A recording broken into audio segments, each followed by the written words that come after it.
I think when I was a young girl, a cousin of mine was a Navy nurse, and when she was off duty, she would come out and visit us and spend a week with us and tell us all about her travels aboard ship as a Navy nurse. And then we had another cousin who was also a nurse, and she worked in an orphanage.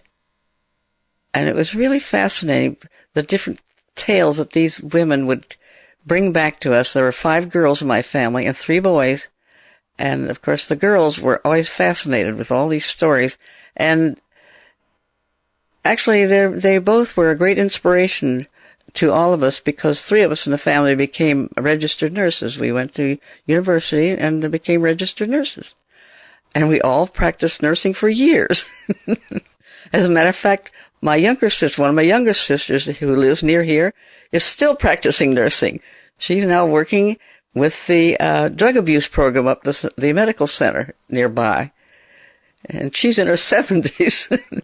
So the type of nursing I do now, I'm just sort of digressing here a bit. I'm sort of nurse companion and listener and all that sort of stuff. And sometimes I help with treatments if they can't get minor treatments. But my oldest sister was one who first became a nurse. And she went off to college right out of high school. So I didn't know what I wanted to do. As I said, there were so many of us in the family. There was just not enough money for us all to go off to school when we finished high school. So anyway, she was in her second or last year of training when I finished high school, and there just wasn't enough money for me to go off, and I just didn't know what I wanted to do. So my dad asked me to stay home and help him in the orchard business. At that time, he was in the orchard business full time. He'd been county superintendent of schools, and when I was a junior in high school, he had to give up that job, that work, because it was affecting his health. It was too much stress. So he expanded the orchard, and then because both my brothers were in college at the time, I was sort of his mainstay. We had the sales room and all that. We had the care of the trees all the year round. So I became rather, I would say, very knowledgeable about the orchard work and the different types of fruit that we were raising. But as a result of my staying home, he paid my tuition to the nursing school, which I was very happy he did, because I didn't know how I was going to do it.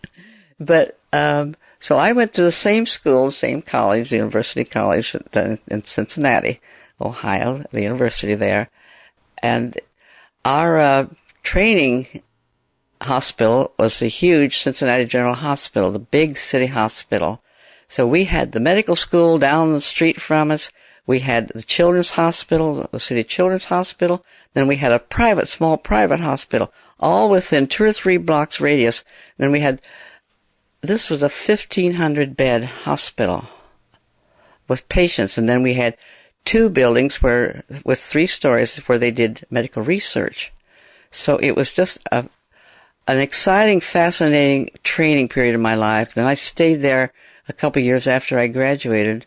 And then I got married and moved out because my husband was drafted into the Army during the Second World War. But I still continued to work where we moved before he was drafted. And this again was a very interesting experience, because it was another medical school setting. But it was interesting. The men and the women's colleges, the university parts, were separated. So if I wanted to continue my studies, I had to go all the way downtown to the women's campus after I got off duty, which I did because I wanted to further my education. My husband didn't want me to go in the Army, so I said, well, I might as well do something worthwhile.